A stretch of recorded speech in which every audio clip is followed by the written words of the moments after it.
Welcome to Santa Barbara Public Library, Raising a Reader. This is our second of a series of webinars about getting your families and getting your kids excited about reading. My name is Gwen Wege, and I'm a children's librarian here. And today we're going to talk about family read-alouds. And I had so many titles I wanted to share you, but I want to give you some philosophy first, and we'll see how much time we have. So first, welcome to everybody that is here. I want to give you some tips to get started if you're not already reading with your family, or how to kind of grow into longer stories. I want to show you ways to find books that are a great match for your family to share together, and then also share some recommended titles. And I know there's not a lot of people logged in right now, so we can skip this, but I would love to know what ages of kids people are reading with. And we do want to talk about how sometimes if you have more than one child that you're in a group with, you want to find something that the youngest and the oldest can enjoy, and that will also keep you as an adult engaged. So I just love if you're reading together, no matter what age your children or family members or friends that you're reading with are. So kind of the really big thing I want you to know is that when you're reading stories together, the topics, the interactions, and the characters' choices that they make in stories lead to future conversations. It's amazing if you can establish a habit of reading together and gradually grow into kind of finding out, hey, we could read anything. So you might start with adventures and the classics, and then as you read together more and it becomes something that you do with your family, you can say, oh, we could read about this really serious topic that I never thought we could talk about. And it's a way to just keep reading and spending time together. And I kind of acknowledge that the longer chapter books do mean a bigger investment in your time. So we spend a lot of time reading picture books together. You read 10 or 20 a day when the kids are toddlers, and then they start learning how to read in school. And we want to encourage you to keep reading as a family, whether or not your children are reading independently or not. So I have some tips to get started. And the first one is to create a reading ritual. You want it to be cozy. You want it to be relaxed. It doesn't mean that you're sitting still. I know some kids, you'll say, we're going to stop and read bedtime. And then they have a last energy where they need to jump around, but you can kind of keep the story going. Even older kids might need that break. And I have found myself saying, hey, if you're not listening, it's just time to go to bed, but they really need to have that energy outburst, and then they can relax back down. So not necessarily sitting still all the time. Kind of the biggest traditional picture of reading together as a family at bedtime, but sometimes that's not the right time for your family. We as adults can be super tired and not ready to read anymore. And sometimes there's just better times in the day to read together. So the second tip would then be to find the right space or different spaces to read together. You can listen to audiobooks in your car, even if you just have a really short commute. Maybe you're listening to an audiobook while you're drawing or crafting. Maybe you're sitting outside at a park somewhere. I found sometimes we end up, if one person is doing meal prep, the other person can be reading a book with the child. So anything that works for your family. And it can be in the background, almost if you're listening to an audiobook. Kind of almost like having the radio on or having a podcast on, but it's a book. Or, it's really special when you're all connected and together and sitting next to each other and reading. Whatever works for your family, and you can make it flexible. And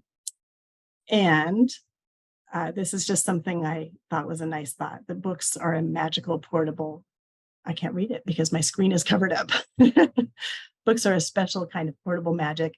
In this picture, the children maybe are actually reading the internet, but I would hope they're reading an ebook or listening to an audiobook. And I know we have ambivalent feelings about screen time with families. But I do know a family with a first grader where they actually really depend on ebooks because they do read at bedtime. They are getting ready to read together. They find the books on some of our apps, and they like that that's the only light in the room, and they can find them, and they're right there with them. And for sure, when you're listening to an audiobook, it's a downloadable player, so it's not as much of the screen draw where you actually have to keep looking at it, where you do need to look at the words on your screen. And that takes me to this next step, try audiobooks. They often have really great narration. They're chosen for production because they have stories that sound well out loud and have excitement and have cliffhangers and keep you going. Even if you don't want to listen to an audiobook and you want to find a book that has been made into an audiobook and read it yourself, you can kind of take it as a hint that it might be really great read aloud. As the adult, you can listen instead of being the reader. And we have two really great apps called Libby and Hoopla that would get you started with all sorts of audiobooks. You can download them, it's free. Hoopla also has other things like graphic novels and movies, and it does have a 12 and under setting. So if you do have your children reading independently on a screen, you can feel comfortable that that's an option for you. And also, there's kind of the classic idea that you listen to audiobooks on car trips. There's a lot of places that look like this if we drive out from our local area. So when you lose yourself in a book, the hours grow wings and fly. And so audiobooks might be a really great way to get through a long car trip. Tip 4, we want you to have fun. You want to be yourself and also know yourself, because if you get into more serious stories, there might be some that you might want to talk about, might be some topics you don't. You can be silly. It's your own family, your own friends, whoever you're reading with. You don't have to be the best of the best. Whatever you think that might be, you're just reading together. You want to be curious. You can learn about new things, whether it's in a story or a nonfiction book. It's probably a good idea to start with some adventures that have really approachable, chatty characters. It's kind of fun to have books that have a lot of dialogue and people talking. And then you can try more serious stories or topics and then kind of get your routine set. You also can take turns picking titles. And so I put up The Diary of a Wimpy Kid. There's a lot of books that are popular with kids that might be not be what you pick first. There might be some fart jokes that you don't really want to say out loud, but your kids will laugh at you and enjoy that and kind of think it's funny that the book made you say that. So take turns, and it doesn't always have to be one thing. It could be what a child wants, what you want, go back and forth. Also, while you're reading, you want to ask questions, but then I added sparingly because you want it to be a conversation time, a special time. It's not a test where you're that might be one of your motives as a parent, but first I would encourage you to use this time as a conversation starter.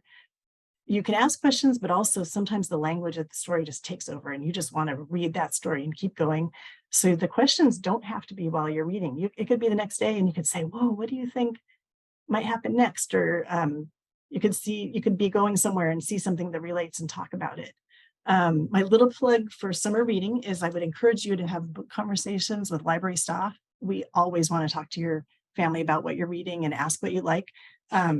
If you sign up for summer reading, you'll get a reading log. Oh, and I forgot to unblur my screen, so I won't try to show you that. And the summer gives us a chance to really set up that structure where if you come and talk to us about books, we're ready for you and we're making summer reading incentives. So all the time though, we want to hear you talk or talk with your kids about what they're reading. You can always ask really open-ended starter questions. What did you think about that? What do you think might happen next? Was there something interesting? Do you think somebody in the story might be a really good friend for you? Maybe, maybe not. Did you know about that before? Do you want to find out more? And then take the conversation further, find more books, find more things to talk about it. Sometimes when you get into the books for slightly older children, things can sometimes be uncomfortable. So there's a lot of things you can say that if you're having these conversations in your family, that's one thing. But also if you have a story where a character is going through something, it kind of distances it and make you think about it, whether or not it's going in your family. So I'm not sure how we feel about this. Should we keep going? I wouldn't introduce the word "this is scary" unless it's a fun thing for your family, but you can say, "This is exciting. I'm a little nervous. How do you feel?"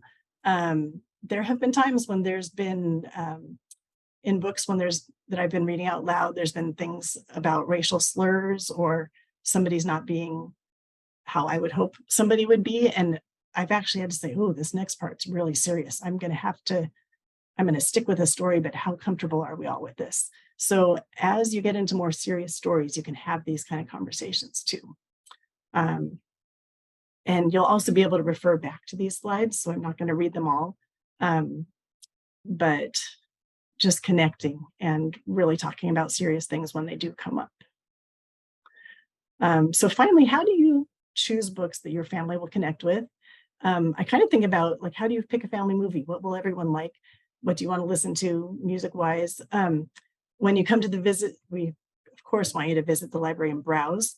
We kind of, if you're familiar with the library, we have beginning chapter books with pictures and shorter chapters that can really help you get started with younger kids. Nonfiction, there's a ton of amazing photos, and even if it looks like a picture book, it might be something that you could read in a sitting and really enjoy, even with older children. And then the main kind of traditional idea of a read aloud is what we call our middle grade readers, that I'll share some of later. You always want to read or listen to the first page if you're picking an audiobook and see if it catches your interest. For example, I have the book How I Became a Spy, which is about a young boy in World War II. And it starts out, I wasn't thinking about becoming a spy that night. I was just trying to be brave, do a good job, and stay out of trouble. It wasn't going well. So that's a pretty cool start. Does it catch your interest? Do you want to read it? Sometimes even in the first page, you can see if there's something you don't want to read about either. It is okay not to finish. There's been books that I've started with my family reading out loud, and we don't stay interested. We don't get excited to read the next one. The next day, we don't come back to it and pick it up with excitement. It's okay not to finish. And I found as my son got older, we'd get started, we'd read a couple chapters. It wasn't really fun out loud, but we kind of wanted to see the ending. So we just he would read it by himself, now that he's a faster reader, out of sixth grade. So it kind of got you into the story, but we don't need to spend that time reading out loud together. And then we can talk about the characters still later. And if it doesn't keep your interest, come find another book. We have tons of them. We do have options for the really youngest children. Just so you know, we have these read-along books that are called box books. We have picture books that we have tons of recommendations for. And there's also read-alongs in our app called Libby Overdrive, where you can actually pull the book up and it will read along and out loud and actually show the pages. When you're starting to read out loud with your children, some of these beginning chapter books might be familiar with you. They have tons of pictures, big text. They're kind of second, third grade reading level. And so we have a whole area of those to share with you. We also have on our library catalog a way where I've put all of the books that I've featured on here in a way that you can find them online. So you can always come back to the slides or just pull up the list for things. And you can kind of tell if they're for the younger first, second, third graders, they'll be in the beginning chapters. And then if they're for third, fourth, fifth, sixth graders, even seventh graders, they'll be in the middle grade. So that's kind of the shorter end of the time you might spend together reading. And then our middle grade chapter books, we call them, the reviews are for aged 9 to 12. So there's a wide range. The pictures on this page are just major classics that everybody will say, what do you remember reading when you were a child? What do you think children should read still? Teachers will tell you these titles. And even though they're higher reading levels, younger kids can enjoy them because they're hearing it out loud. So even if they're not reading at that reading level, they're able to enjoy them. And as you get used to it, they're used to the story pattern and that kind of thing. So I would also really encourage you to get recommendations from other people. For example, I had families in the library tell me that they loved this Wind Rider series and Foxcraft, And since then, I've been telling other people about it, and they're just never on the shelf. So ask people, what do you like reading out loud? And they'll tell you very quickly. I had a sixth grade teacher tell me about both Maisie Chen's Last Chance and Ephraim Divided. And the teacher had read it aloud with both aloud with sixth graders and had really interesting opinion or observations about which ones they like better and why. And that teacher actually spent time reading a chapter out loud and then having the students read independently and then go back to reading out loud. So they found a great way to share it with the kids. I know another teacher who has a 3rd through 6th grade combo, and they read so much together. They even read this pretty serious old book called Small Steps, The Year I Got Polio. So she's at that point where she's ready to expose kids to something they might never have thought of reading, a historical story. And as a group, they just read together all the time. So you can get that to that place with your family. And then finally, this one I haven't actually read yet, but I've had all sorts of library staff who also work with children say, oh, that's the best book I've read in a while. So ask around. I think I need to keep moving forward. So I'm just going to, oops, there we go. There's some kind of different reasons you read. If you're reading for adventure, when you're trying to find new titles, the descriptions will often say plot driven. And there's just so many great adventures. And it's kind of a fun way to read and be excited about the next step and what's going to happen. And the story moves.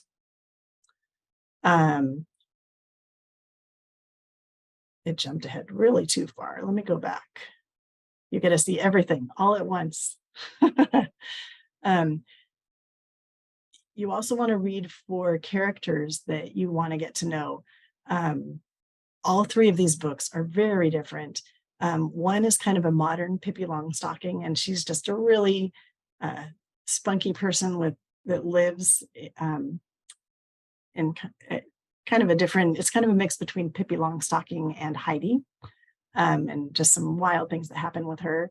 And in contrast, this book called Inkling is a child who, I think it was a 5th grader or a 6th grader who draws a lot of things. And then the ink starts coming out and acting in different ways. And in their family, the father's dealing with depression. But you kind of get to know the character and you can talk about it. And maybe you have a friend that might be dealing with that, or you can have conversations. And then this is just a really sweet, Eva Evergreen is in Japan, and just a really sweet,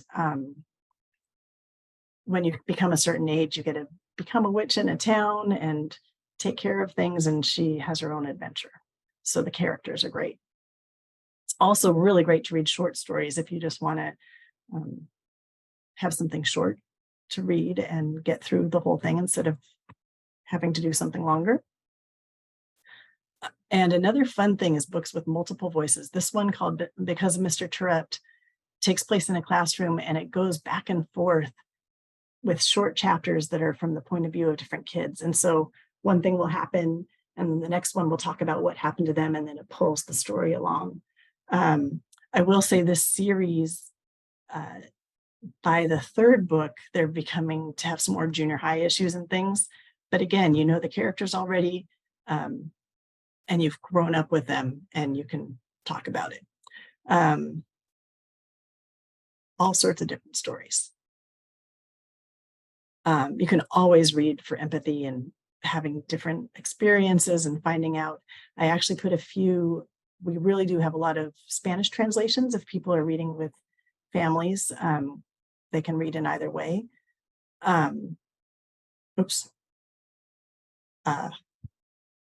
So when you're reading, these different stories have very different characters that you may not have had the same experiences as them, but you can find out what they're finding out. There are a lot of books written for children that are written by adult authors. So if you're looking for something to read as a family, some of the language is a little more in depth, and it's a good match.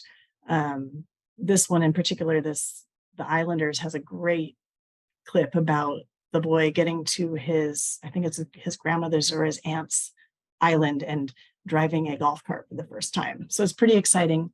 But some pretty big names, Dave Eggers and Dave Barry. So it's interesting when adult authors also write for kids. You can also combine fiction and nonfiction.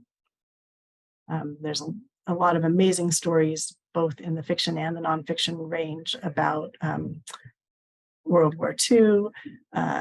This is a great story about a girl who's involved with luchadores, and then this is a true story about a girl who boxed, and I think she was in the Olympics. So my clicker is working really funny. I skipped a few more again. There we go. I apologize for this. Let's see. One step forward.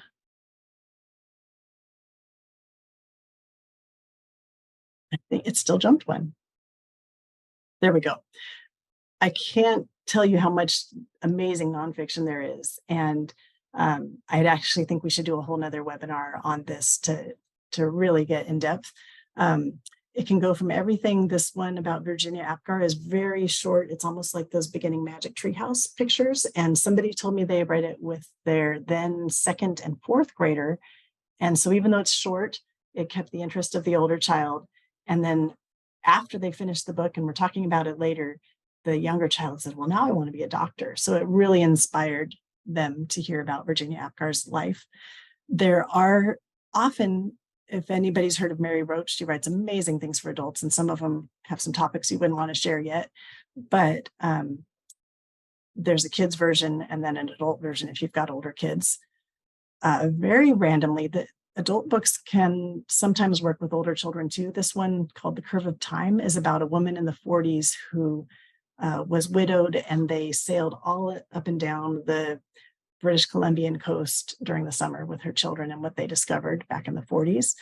And then this is an audiobook that we listened to recently. It's actually the actor that played in the Harry Potter stories, and he talks a lot about what it was like to be a child actor, but it really engaged a sixth grade boy.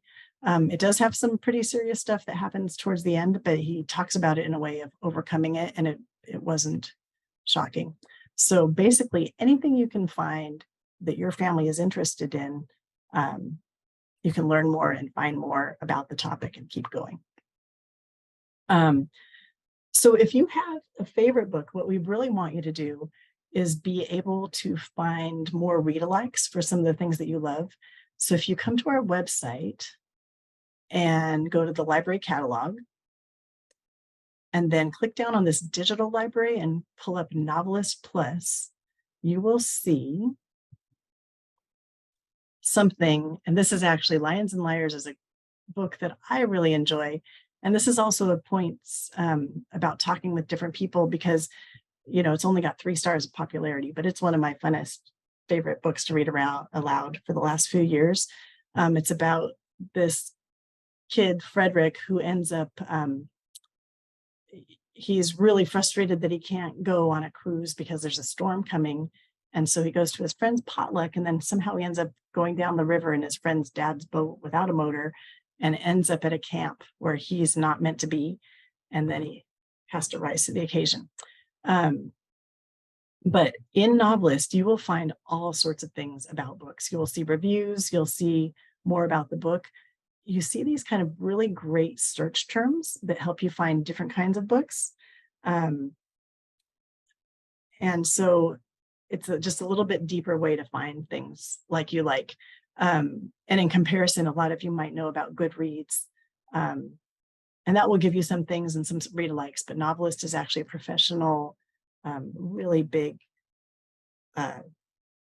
full list of books that you might want to find that are like other books.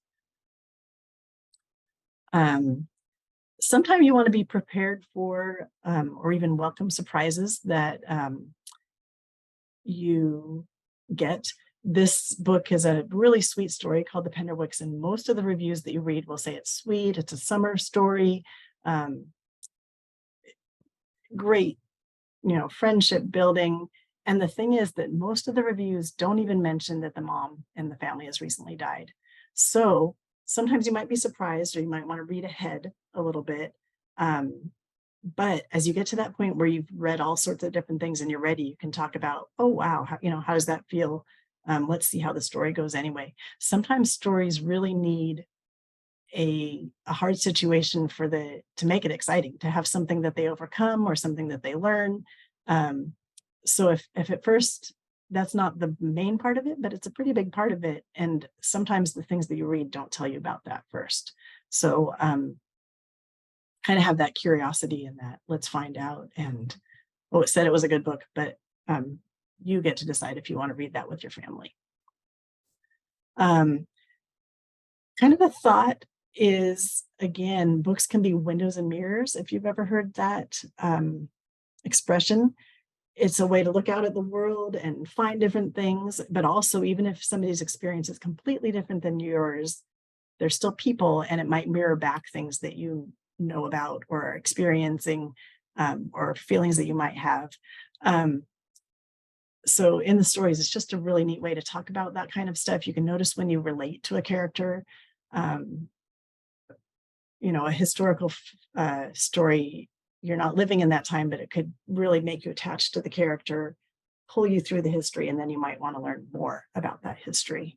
And even especially in historical fiction stories, there will often be references that the author used to set the tone and set the setting, and then you can go find the nonfiction equivalent.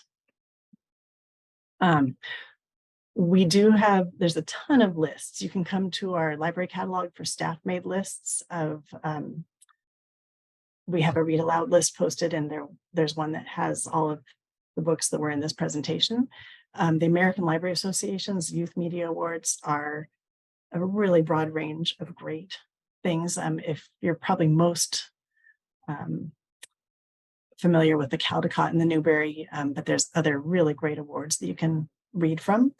The California Young Reader Award is actually chosen in schools, and kids and teachers nominate them for their readability and their excitement.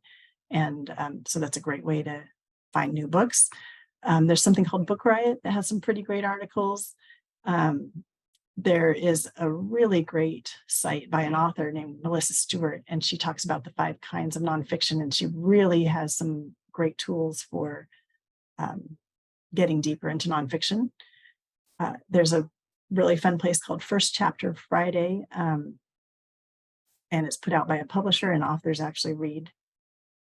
There's 2 separate ones.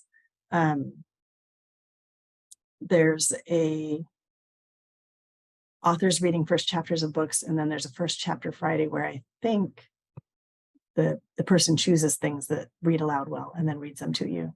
And then a kind of classic is the Jim Trelease Treasury of Read-Alouds. It hasn't been updated lately, but the bulk of the history of the great suggestions is there. So finally, the thing about books, they let you travel without moving your feet. I hope that it kind of gives you some ideas to get started reading with your families, and keep in touch with us. I really want to know books that you love or that work well for reading aloud. And I would actually, if you let the library know, I would love to add those books in your comments to a list. So thank you for being here tonight. And are there any questions?